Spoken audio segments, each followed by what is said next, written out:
السلام علیکم، میں ہوں فہیم اور آپ دیکھ رہے ہیں فہی ویڈیوز۔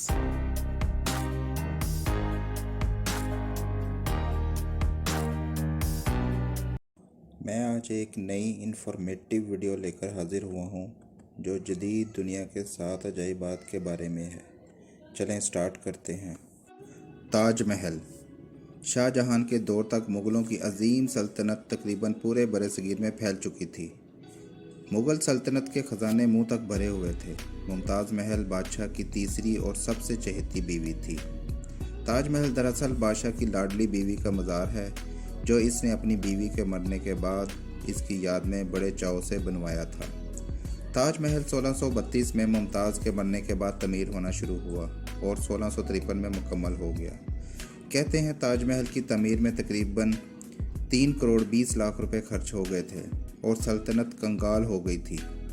اسی وجہ سے شاہ جہان کے بیٹے اورنگزیب نے باپ کو تخت سے اتار کر خود قبضہ کر لیا اور شاہ جہان کو قید خانے میں پھینک دیا گیا، جہاں ایک کھڑکی سے وہ اپنی محبوب بیوی کا مزار دیکھ سکتا تھا۔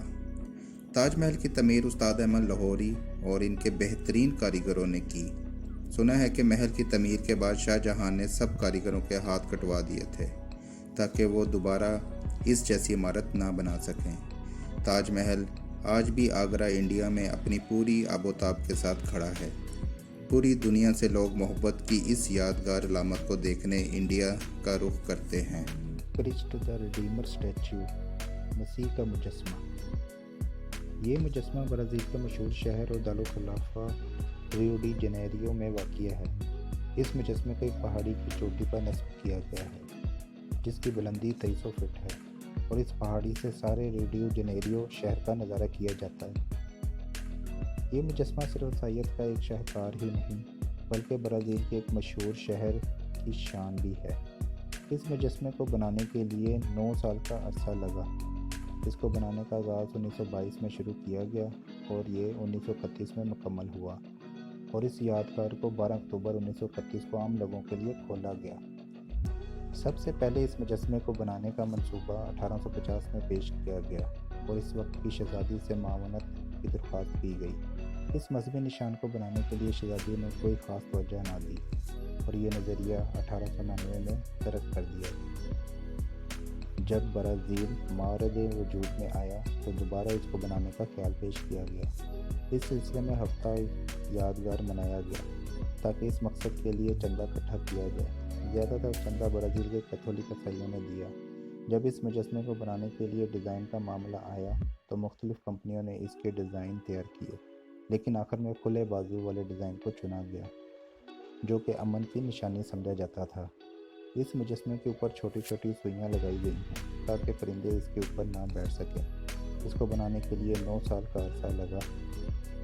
رات کے وقت اس مجسمے کو جدید ٹیکنالوجی کے ذریعے ریموٹ کنٹرول لائٹ سسٹم سے روشن کیا جاتا ہے۔ 2006 میں اس مجسمے کی 75ویں سالگرہ منائی گئی۔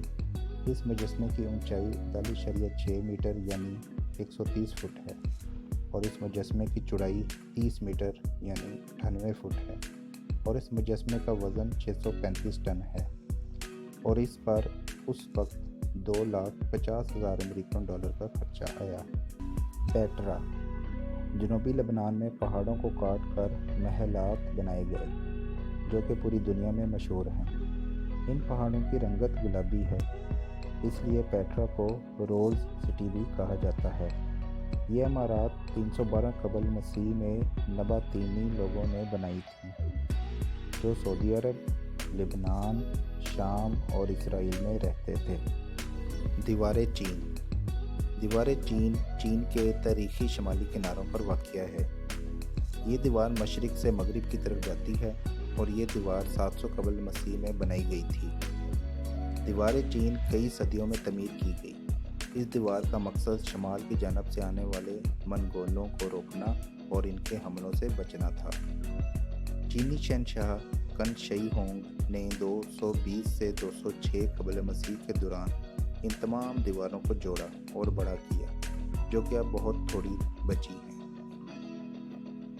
آج ہم جو دیوار دیکھتے ہیں وہ زیادہ تر منگ خاندان نے 1400 عیسوی میں تعمیر کروائی۔ ایک سروے کے مطابق منگ خاندان کی تعمیر شدہ دیوار 8850 کلومیٹر، اصل دیوار 6259 کلومیٹر، 359 کلومیٹر لمبی خندقیں اور 2232 کلومیٹر قدرتی دیوار جیسے کہ پہاڑ اور دریا وغیرہ شامل ہیں۔ اتنی طویل دیوار اس دور میں انسان کی سچی لگن اور انتھک محنت بیان کرتی ہے۔ کولوسیم اٹلی کے شہر روم میں واقع ہے۔ یہ عمارت 70 عیسوی میں تعمیر ہونا شروع ہوئی اور 80 عیسوی میں مکمل ہو گئی۔ یہ عمارت مکمل طور پر کنکریٹ اور پتھروں سے بنی ہوئی ہے۔ ایک اندازے کے مطابق اس میں تقریباً 50 سے 80 ہزار افراد بیٹھ سکتے ہیں۔ یہ عمارت انسانوں کی وحشت ناک جیسے کھیل تماشے کے لیے بنائی گئی تھی۔ یہ عمارت کئی زلزلوں اور پتھر کے چوروں کی وجہ سے تباہ ہو گئی، لیکن یہ عمارت ابھی بھی تباہ شدہ حالت میں موجود ہے۔ یہ روم کا سب سے بڑا سیاحتی اور تاریخی مرکز ہے۔ کولوسیم تقریباً 6 ایکڑ پر محیط ہے، جو کہ 610 فٹ لمبا اور 515 فٹ چوڑا ہے۔ اس کی باہر والی دیواریں 157 فٹ اونچی ہیں۔ ماچو پیچو پیرو کے صوبے کسکو میں واقع ہے اور اسے انکا گمشدہ شہر بھی کہا جاتا ہے۔ یہ شہر انکا راجا پیچائی کوئی نے 1438 سے 1472 کے درمیان بسایا، جو کہ سطح سمندر سے 7970 بلند ہے۔ اسپین کے لوگوں نے یہاں کے مقامی باشندوں کے خلاف جنگ شروع کر دی تھی، جس کی وجہ سے انہیں یہ شہر چھوڑنا پڑا۔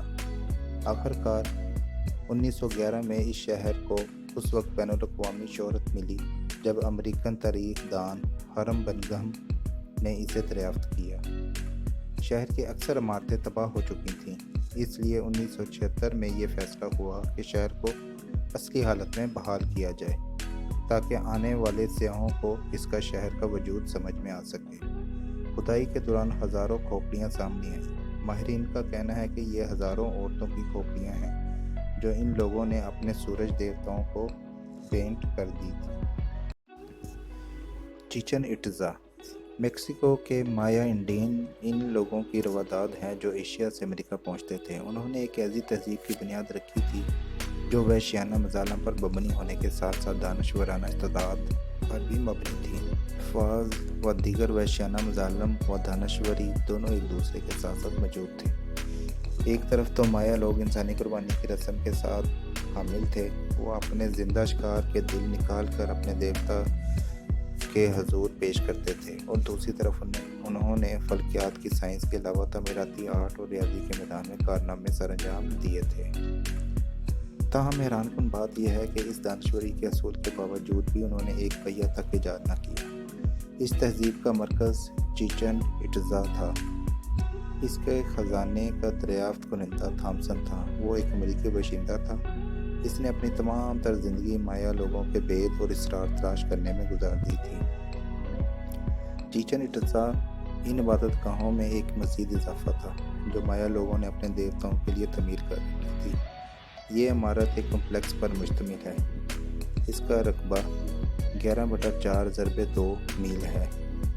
اس کی سب سے بڑی عمارت سورماؤں کی عبادت گاہ ہے۔ اونچائی کی حامل ایک عمارت جس کے سین میں قربانی کا کنواں ہے، جس میں کسی دور میں نوجوان لڑکیوں کو پھینکا جاتا تھا تاکہ دیوتاؤں کو خوش کیا جا سکے۔